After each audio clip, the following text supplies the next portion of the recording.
Tell me just a little bit about Gridiron Heroes, how it got started. You know, we started after Chris suffered a spinal cord injury. It was our last home game, and we had to win this game to go to the playoffs.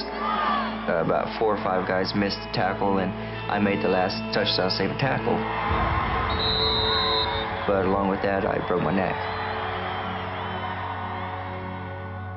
He had just reached his 1-year anniversary date of his injury. Chris was going through some hard times.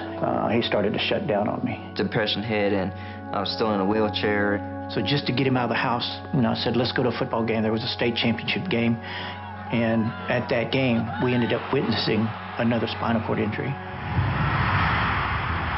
As soon as Chris saw that young man being put on that cart, Chris turned to him and said, Dad, we've got to go help him. I know what he's going to go through. You know what the family's going to go through. Wow. And that was the inspiration behind starting Gridiron Heroes. Wow. Gridiron Heroes, basically what we do is provide information, inspiration, and hope.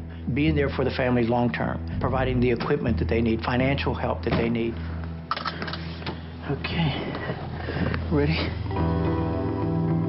Well, 2 days ago, we received a call that a young man had suffered a spinal cord injury playing football. Chris and I drove 10 hours to be here to go and visit with the family. You don't have to feel by yourself.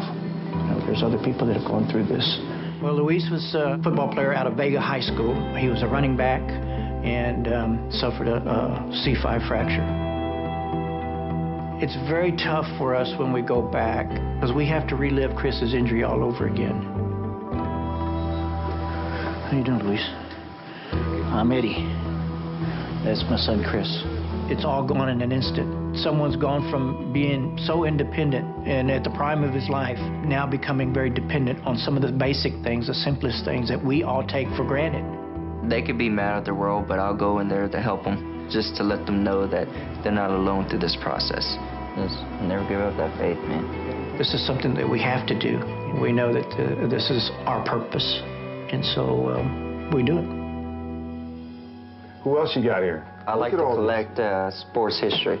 Okay. So for me, like I got some of the older guys like Terry Bradshaw, got the steel curtains. You know I'm not a big fan of the Steelers, you know that, right? In all the time that I've been with them, they don't talk at all about themselves and their struggles. They talk about how can they help someone else? How can they support another family? And to me, that's what a hero's all about. I draw inspiration from Chris because I know what it takes for him to be in that chair day to day.